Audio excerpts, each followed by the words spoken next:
Hola, en la lección anterior comenzamos a hablar acerca del problema de la radiación térmica y a ver cómo la física del siglo XIX, particularmente la mecánica estadística y la teoría electromagnética que se establecieron pues esencialmente en ese siglo, pues tenían problemas para poder explicar lo que se encuentra de una manera experimental. El concepto de un cuerpo negro en todo esto es algo bastante útil. Como dijimos, un cuerpo negro es un cuerpo que tiene la capacidad de absorber toda la radiación que cae sobre él, sin importar qué frecuencia o longitud de onda tenga.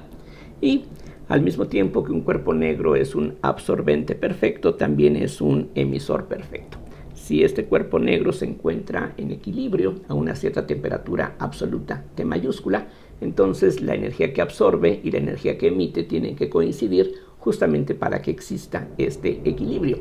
El equilibrio no solamente se refiere a la cantidad total de energía térmica que se absorbe y que se emite, sino que de hecho en cada intervalo de frecuencias o de longitudes de onda tiene que haber esta coincidencia. Algo que resulta de mucho interés, inclusive a nivel práctico, es cómo se distribuye la energía de la radiación térmica en las diferentes longitudes de onda. Y lo que se halla experimentalmente, algo que se conocía básicamente en el siglo XIX, es la función que representa la distribución espectral de la radiancia. Esto que habíamos denotado en la lección anterior con esta R sub t de lambda. Aquí estamos pensando en que la longitud de onda es la única variable. T, aquí, la temperatura absoluta del cuerpo negro, se toma como un parámetro y para una temperatura fija lo que uno obtiene es una gráfica que más o menos tiene un comportamiento cualitativo como el que aquí se muestra. Es una función que tiene un máximo y que tiende a cero para lambda yendo a cero o infinito. Si uno cambia la temperatura T por una temperatura mayor, lo que uno obtiene es una gráfica similar, pero más o menos lo que se encuentra es una cosa como esta. A medida que la temperatura va creciendo, el área bajo la gráfica también crece, pero con la cuarta potencia de la temperatura. Y esto es la ley de Stefan-Boltzmann. Por otro lado, la posición en donde se encuentra el máximo de la función va recorriéndose de tal forma que el valor en el cual se da el máximo varía como 1 sobre la temperatura absoluta del cuerpo negro, y esto último se conoce como la ley del desplazamiento de Wien. Ahora, hay 4 funciones que uno puede utilizar para representar esencialmente la misma información. En lugar de emplear la variable lambda como la variable independiente aquí, es posible utilizar la frecuencia. Hay que recordar que si pensamos que la radiación es de origen electromagnético y que se propaga con una cierta velocidad c, pensando que aquí el cuerpo negro se encuentra en el vacío, entonces la longitud de onda con la frecuencia están relacionadas de esta forma. El producto de la longitud de onda por la frecuencia tiene que ser igual a la velocidad de las ondas, que vamos a suponer que es la velocidad de la luz en el vacío, que hemos venido denotando con la letra c minúscula. Entonces uno puede definir otra función espectral de radiancia, que ahora va a ser función de la frecuencia, simplemente exigiendo que la cantidad de energía que se emite por unidad de área, por unidad de tiempo, en un cierto rango de frecuencias, sea lo mismo que la cantidad de energía que se emite por esa misma unidad de área, por unidad de tiempo, en el intervalo de longitudes correspondiente. Entonces, si aquí nos fijamos nosotros en un cierto intervalo de ancho de lambda, este producto RT de lambda, lo que nos va a dar es la energía de la radiación con longitudes de onda en este intervalo, pero para cada valor de lambda hay un cierto valor de ni correspondiente, y estas dos funciones, que se llamarían esencialmente de la misma manera funciones espectrales de radiancia, pues están relacionadas de esta forma, pero debido a que lambda y ni se encuentran conectadas por esta relación, resulta que estas dos funciones no se obtienen una a partir de la otra por un simple cambio de variable. Para hacer esto más explícito, por ejemplo, podemos ver en qué forma se expresaría la ley de Wien. Ya se mencionó en la lección anterior que Wien, a partir de argumentos de la termodinámica, en 1893, dedujo que esta función RT de lambda tendría que ser alguna función que a partir de la termodinámica no se puede determinar, pero lo que sí se puede deducir es que esta función RT tiene que ser alguna función del producto lambda t sobre lambda a la quinta. Si queremos expresar la ley de Wien ya no en términos de la longitud de onda, sino en términos de la frecuencia, entonces lo que podemos hacer es simplemente reconocer que esta función se obtendría a partir de la RT de lambda por la derivada de lambda con respecto a ni.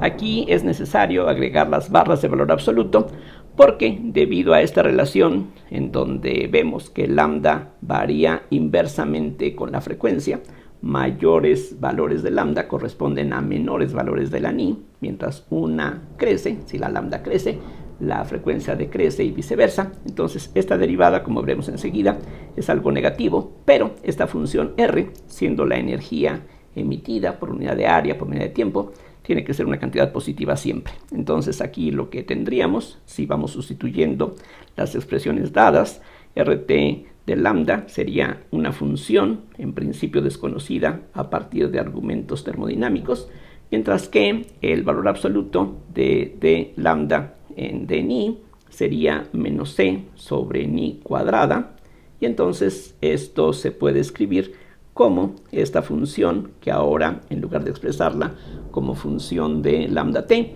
la podemos escribir como función de t, y en lugar de lambda tenemos c sobre ni, lo mismo en el denominador, en lugar de lambda quinta tendríamos una c quinta con una ni quinta que aparecería en el numerador, y finalmente hay un factor c sobre ni cuadrada. Podemos reunir las potencias de c de esta forma y también las potencias de ni, y entonces la ley de Wien se expresaría de esta manera. Ahora vean ustedes que si nos fijamos en la dependencia en la variable ni, aquí tenemos una ni cúbica, y todo lo demás, esto que está aquí, este factor 1 sobre c cuarta, con esta función, como la c es una constante, entonces simplemente se puede expresar como alguna función del cociente t sobre ni. Vean ustedes que aquí, haciendo a un lado las constantes, pues se ve que esta función depende solamente del valor de este cociente. Entonces la ley de Wien se expresaría de esta forma, y como mencionaba antes, no es simplemente cambiar la lambda por lo que corresponde, sino que es necesario agregar este factor precisamente tomando en cuenta la definición de estas funciones. Otra cantidad que también resulta de mucho interés y utilidad es lo que se llama la densidad de energía espectral. Y aquí conviene regresar a lo que se mencionó en la lección anterior. Como se dijo ya, una forma conveniente, tanto teórica como experimental, de estudiar la radiación térmica es utilizando el concepto de radiación de cavidad. Si tenemos nosotros un horno, piensen ustedes, o cualquier cavidad cuyas paredes tengan una cierta temperatura absoluta T, entonces estas paredes, independientemente de su naturaleza, es decir, sin importar de qué estén hechas, de qué esté hecha esta cavidad, aquí simplemente estas paredes van a estar continuamente emitiendo y absorbiendo radiación, de tal forma que vamos a tener radiación electromagnética que va de un lado para otro, siendo continuamente absorbida y emitida por las paredes de esta cavidad. Se va a definir la función ρ sub t de lambda por la condición de que ρ sub t de lambda sea la energía de la radiación por unidad de volumen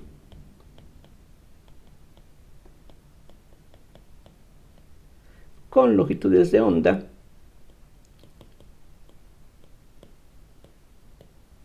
entre lambda y lambda más diferencial de lambda.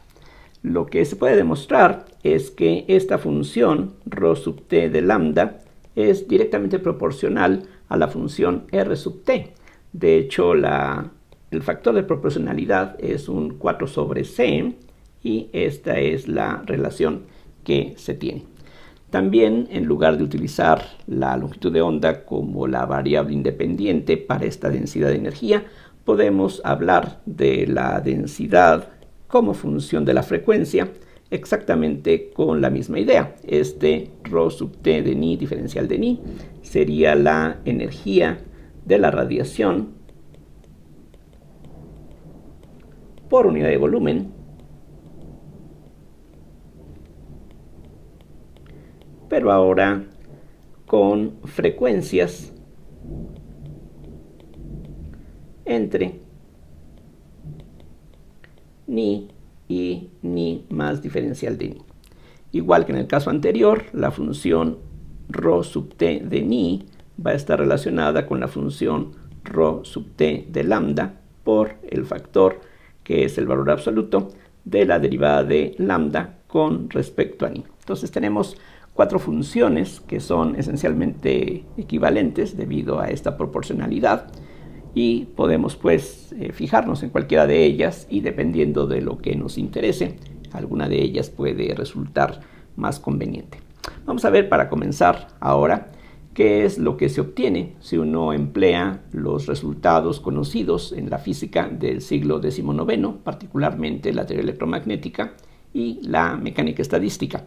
Sobre esto último, la mecánica estadística, no vamos a profundizar mucho, sino que simplemente vamos a mencionar un resultado muy importante que se deduce de ella, pero en la parte que se refiere a la teoría electromagnética, ahí los argumentos son bastante más elementales, así es de que vamos a ver con un poquito más de detalle qué es lo que ocurre en ese aspecto. Entonces vamos a deducir lo que se conoce como la ley de Rayleigh-Jeans, que como veremos es lo que se obtiene si uno combina los resultados conocidos en la física del siglo XIX. Entonces, lo que vamos a emplear tiene que ver con lo que ya se ha mencionado previamente. Por ejemplo, el hecho de que la cavidad que aquí estemos considerando pues puede estar hecha de cualquier material y también la forma que tenga la cavidad no es relevante. Aprovechando todo esto, lo que va a ser conveniente es que nos fijemos en una cavidad que tenga convenientemente una forma de un cubo que tiene arista L. Entonces aquí lo que tenemos es un cubo de lado L con paredes que son conductores perfectos. La idea es que, por una parte, estamos aquí suponiendo, insisto, de acuerdo con lo que se conocía en la física del siglo XIX, aquí estamos suponiendo que lo que va a estar siendo emitido y absorbido por las paredes de esta cavidad, que se van a encontrar, se supone, a una cierta temperatura absoluta T mayúscula en equilibrio.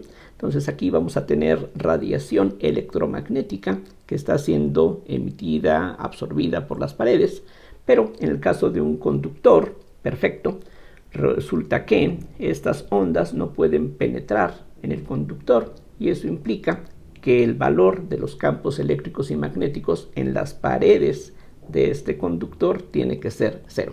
Entonces eso nos lleva a un problema que es muy fácil de tratar y que es muy similar a lo que se tiene cuando uno estudia la forma en que puede vibrar una cuerda tensa que tiene sus extremos fijos. Piensen ustedes en una cuerda que está tensa y que tiene sus extremos inmóviles. Entonces uno halla que hay ciertos movimientos particulares que puede tener esta cuerda y que consisten en media oscilación, en 2 medias oscilaciones, 3 medias oscilaciones, etc. En el caso del campo electromagnético que va a existir en esta cavidad, Si escogemos, por ejemplo, que el origen se encuentre en alguno de los vértices de esta caja, digamos que este fuera el eje X, este fuera el eje Y y este fuera el eje Z, entonces resulta que el campo eléctrico que se puede mantener dentro de esta cavidad resonando, es decir, interfiriendo constructivamente con sí mismo, ha de tener una forma proporcional a una función que básicamente tendría esta forma: un seno de 2π por t, que correspondería a una oscilación armónica con una frecuencia ni, justamente, por un seno de un número entero, ahorita voy a explicar por qué, por πx entre L, por otro seno, ahora de un número natural, por pi sub y sobre L, y finalmente un seno de otro número natural por pi z sobre L.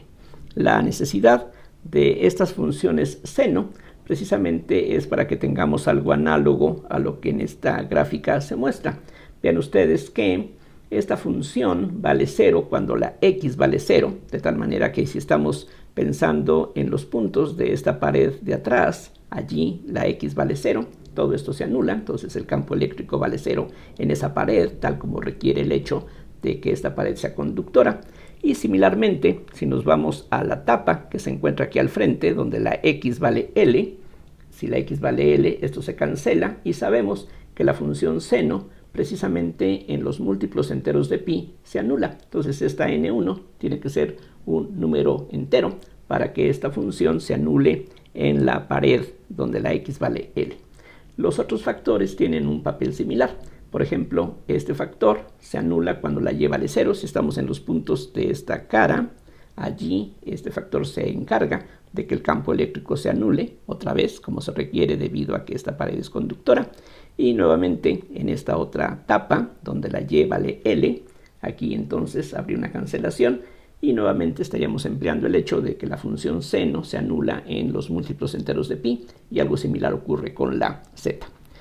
Para entender fácilmente lo que vamos a ver a continuación, conviene tratar primero el caso más sencillo en 2 dimensiones, es decir, vamos a olvidarnos de la coordenada z por ahora y vamos a preocuparnos nada más de lo que ocurre en las direcciones x y y.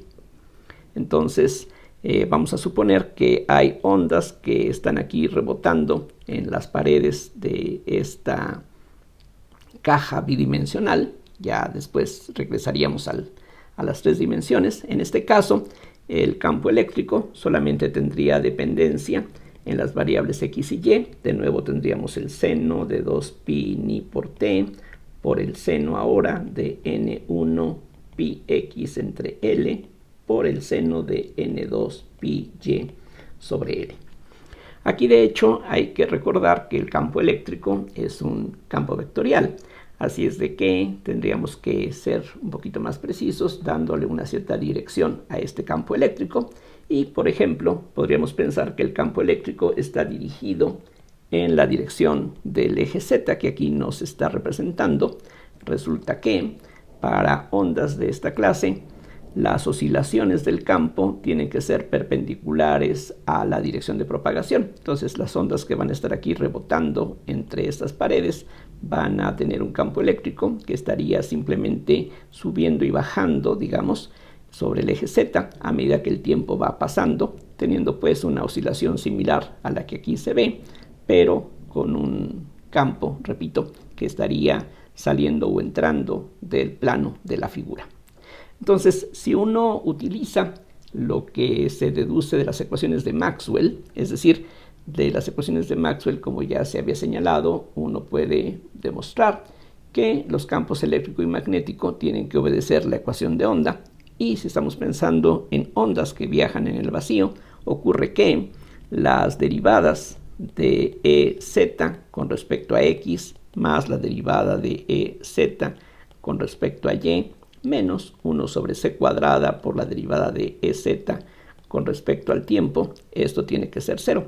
Esto es la ecuación de onda para una onda que se propaga en 2 dimensiones, como lo que aquí estamos imaginando, con una cierta velocidad c, que es la velocidad de la luz.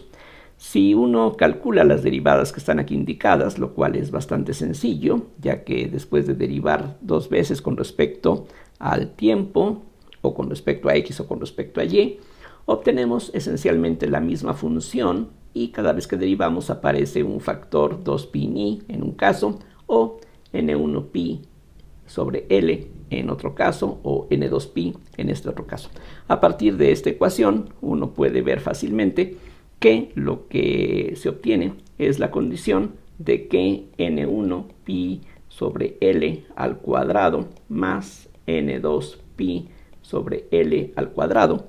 Los cuadrados resultan precisamente de que estamos derivando 2 veces, mientras que de la derivada con respecto al tiempo vamos a tener un factor 1 sobre c cuadrada, pero ahora con un factor que es 2π al cuadrado, y todo eso tiene que anularse para que efectivamente esta expresión sea solución de la ecuación de onda. De aquí entonces se puede ver cuáles son los posibles valores de la frecuencia de la radiación que puede mantenerse dentro de esta cavidad. Es decir, de la misma manera que en el caso de un instrumento musical donde simplemente ciertos tonos se pueden generar de esta forma al perturbar la cuerda para que vibre, aquí también, para que el campo valga cero en las paredes de la caja, no es posible tener cualquier frecuencia, sino que la frecuencia va a estar determinada por esta relación.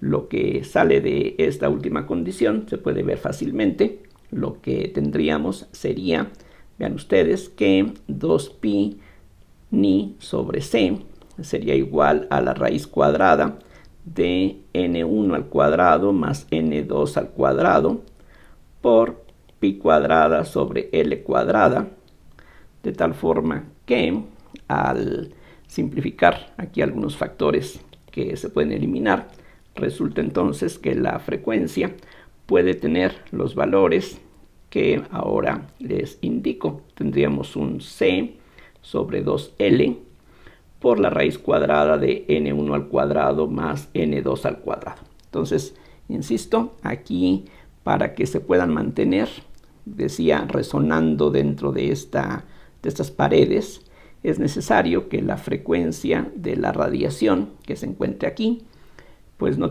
puede ser cualquier número real, sino que tiene que estar dado de esta forma, donde estos números n1 y n2 tienen que ser cantidades no arbitrarias, sino que tienen que ser números enteros, y de hecho basta con que nos quedemos con números naturales. N1 y N2 pueden ser 1, 2, 3, etcétera, de una manera independiente, es decir, la N1 puede ser 3, la N2 puede ser 17, cualquier combinación es igualmente aceptable. Lo único importante es que sean números naturales. En el caso tridimensional, regresando aquí a lo que teníamos en un principio, algo similar se puede obtener, solo que en lugar de 2 números naturales solamente tendríamos 3 números naturales, y de nuevo la conclusión es algo similar, solamente algunas frecuencias son aceptables para que puedan estarse aquí reforzando a medida que estas ondas están siendo reflejadas en las paredes de esta caja.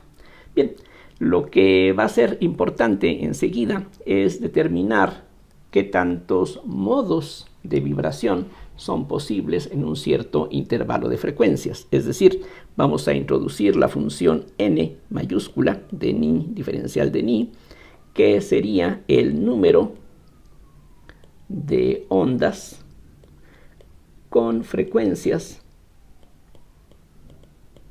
entre ni y ni más diferencial de ni que pueden mantenerse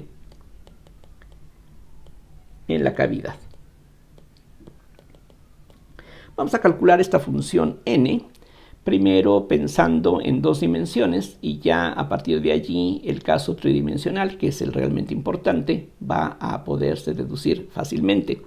Para eso lo que se suele hacer es recurrir a un dibujo en donde lo que vamos a poner son los valores de n1 y n2. Recuerden, n1 y n2 solamente pueden tomar valores naturales, así es de que aquí en este diagrama eso va a corresponder a puntos que pertenecen a una red con un espaciamiento de una unidad. Entonces estos puntos aquí en color rojo van a corresponder a valores 1, 2, 3, 4, etcétera, en cada uno de estos ejes. Ahora vean que la expresión que aparece en esta raíz, toda esta raíz de hecho, representa geométricamente la distancia de un punto al origen. Aquí simplemente por el teorema de Pitágoras, lo que se ve es que si le llamamos, por ejemplo, r a esta cantidad, hay una relación directa entre esa distancia r y la frecuencia. Un punto mientras más alejado, mientras mayor sea la r, corresponde a una frecuencia más grande. Y por lo tanto, el problema que aquí tenemos ahora de determinar cuántas ondas pueden existir con frecuencias en un cierto rango, pues eso lo podemos ver de una manera gráfica, porque diferentes frecuencias simplemente corresponden a diferentes distancias. De tal manera que si nos fijamos en dos fracciones de circunferencia, de esta manera, digamos que una de ellas corresponde a un cierto radio r y la otra corresponde a un radio r más dr. Entonces ya tenemos de antemano una relación entre distancias al origen y frecuencias. Así es de que el número de ondas sería precisamente el número de puntos color rojo que se encuentran entre estos dos cuadrantes. Y entonces lo que vamos a tener es que este número que aquí interesa, pues sería para comenzar una cuarta parte, porque aquí estamos hablando no de circunferencias completas, sino solamente del primer cuadrante, y para contar qué tantos puntos de esta red se encuentran en esta zona, lo que se puede hacer como un método simple y aproximado es calcular el área de esta franja y tomar en cuenta que cada punto de esta red está ocupando un área de una unidad cuadrada. Es decir, vean ustedes que si trazamos aquí cuadrados alrededor de estos puntos, cada uno de estos puntos está ocupando un área de 1 por 1. Entonces, calcular cuántos puntos hay aquí es equivalente a calcular el área de esta zona y dividirla entre una unidad al cuadrado, porque ese es el área que ocupa cada punto. Y el área que tenemos aquí se puede calcular fácilmente. Sería el perímetro, que es 2πr. Ya aquí tenemos el factor de un cuarto. Entonces aquí tendríamos que agregar 2πr por dr. Y hay que tomar en cuenta, como ya se dijo, que hay una relación entre la frecuencia y el radio. La ni es c sobre 2l por r, o equivalentemente la r es igual a 2l sobre c por ni, de tal forma que lo que está aquí escrito se puede entonces reducir a lo que ahora tendríamos. Aquí primero 2pi sobre 4 nos da 2pi sobre pi sobre 2. La r es 2l sobre c por ni, y dr sería 2l sobre c por diferencial de ni. Entonces aquí se puede ver que después de cancelar algunos factores que fácilmente se eliminan, todo esto se puede escribir como pi por l cuadrada sobre c cuadrada por ni diferencial de ni, lo cual entonces nos permitiría identificar el factor n de ni como lo que está aquí multiplicando a de ni. Ahora, como dije antes, lo que realmente nos interesa no es lo que ocurre aquí en el plano, sino ahora tendríamos que pensar en 3 dimensiones. Entonces, para 3 dimensiones,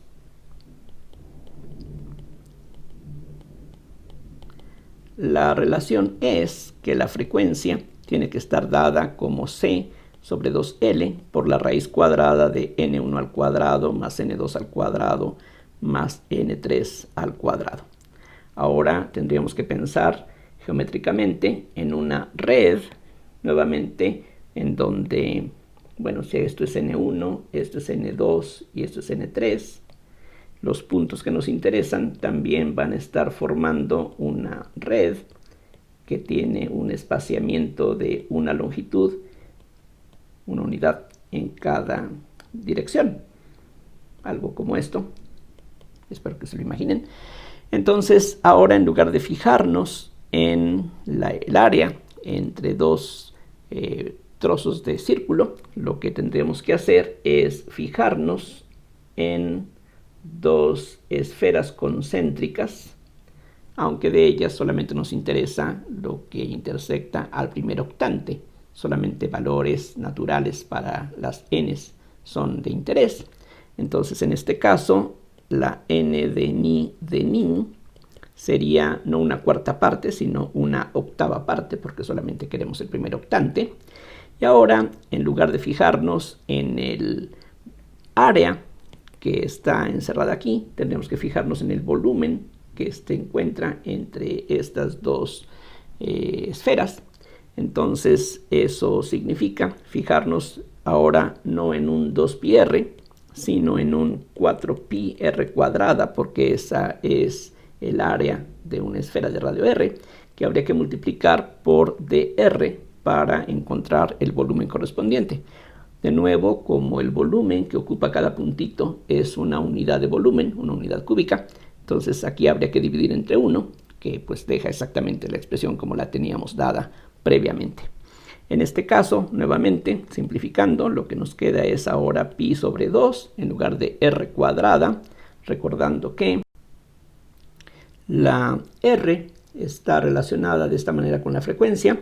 Entonces, r cuadrada, decía, se convierte en 2L sobre C por ni al cuadrado, y la de R nos da un factor extra de 2L sobre C, ahora por dni.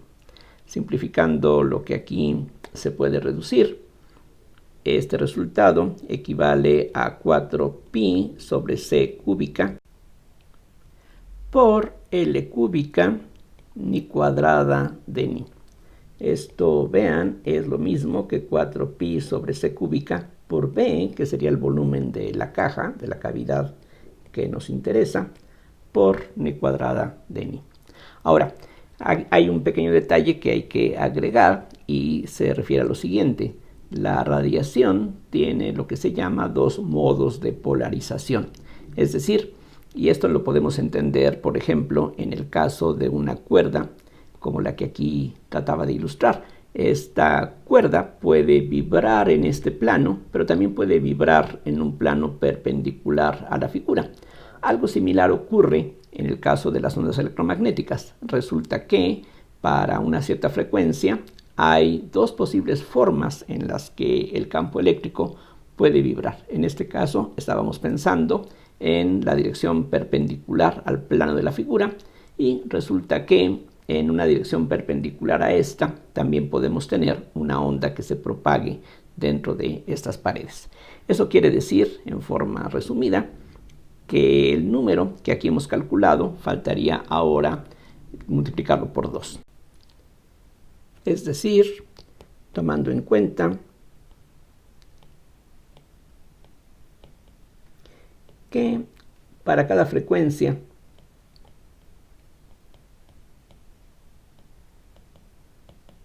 existen dos modos de polarización independientes.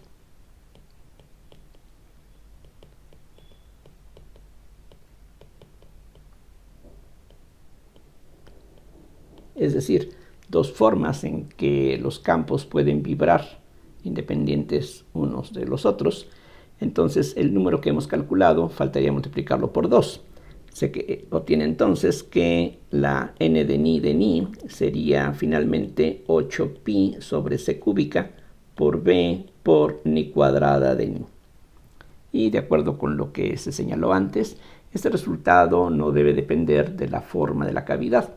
Así es de que si tuviéramos una cavidad con el mismo volumen, pero con otra forma, el resultado tendría que ser exactamente el mismo que aquí hemos obtenido.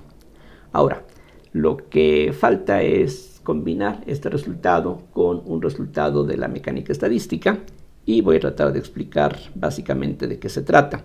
Entonces recordemos que aquí estamos pensando en una caja en donde se pueden mantener ondas que están formando lo que se llama ondas estacionarias dentro de esta caja, y lo que tiene que ocurrir es que estas ondas se pueden entender como producidas por osciladores que se encuentran en las paredes de esta cavidad.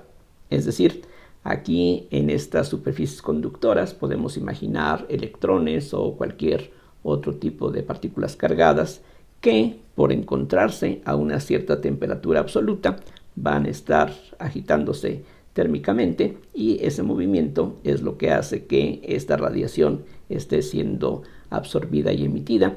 En particular, lo que tiene que pasar es que la energía para cada frecuencia de las ondas tiene que coincidir con la energía de los osciladores. Y lo que se puede demostrar fácilmente dentro de la mecánica estadística, una vez que uno ya conoce algunos resultados básicos de esa teoría, es que para un oscilador la energía promedio de un oscilador no depende de la frecuencia, sino que es simplemente igual al producto de la constante de Boltzmann por la temperatura. Entonces, de la mecánica estadística clásica,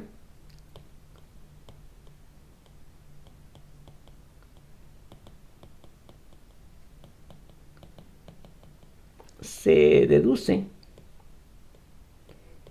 que la energía de un oscilador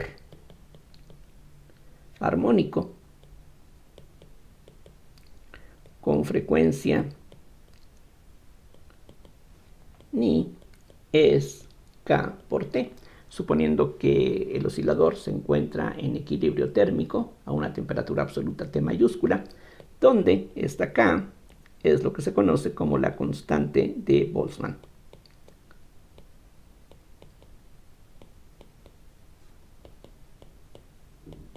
El mismo Ludwig Boltzmann, de la ley de Stefan Boltzmann, que ya se mencionó previamente. El valor numérico que tiene esta constante es aproximadamente 1.38 por 10 a la menos 23 joules sobre Kelvin. Esta constante, como seguramente ustedes ya saben, se relaciona directamente con lo que se conoce como la constante universal de los gases ideales, que se representa frecuentemente con una R mayúscula. De hecho, esta R se obtiene multiplicando la constante de Boltzmann, que aquí aparece, por el número de Avogadro, y eso da un valor aproximado de 8.3 joules por Kelvin por mol. Bien, entonces aquí nada más aclaro que cuando hablamos de la energía de un oscilador, en realidad estamos hablando de la energía promedio de un oscilador. Es decir, no quiere decir que todos los osciladores tengan exactamente esta energía, sino que algunos van a tener energías más grandes o menores que este valor, pero al promediar, ese es el valor que se obtiene. Algo similar a lo que ocurre cuando estamos hablando de las velocidades o las energías cinéticas de las moléculas de un gas. Allí, en principio, de acuerdo con la mecánica newtoniana, todas las velocidades entre 0 e infinito son posibles para las moléculas, y cuando uno calcula un promedio, entonces uno puede obtener un resultado que se relaciona directamente con la temperatura absoluta del gas ideal que estamos considerando. Entonces, de este resultado que aquí tenemos, se puede ahora pues deducir fácilmente cuál tendría que ser, de acuerdo con la física clásica, la densidad de la energía de la radiación que se encuentra dentro de esta cavidad.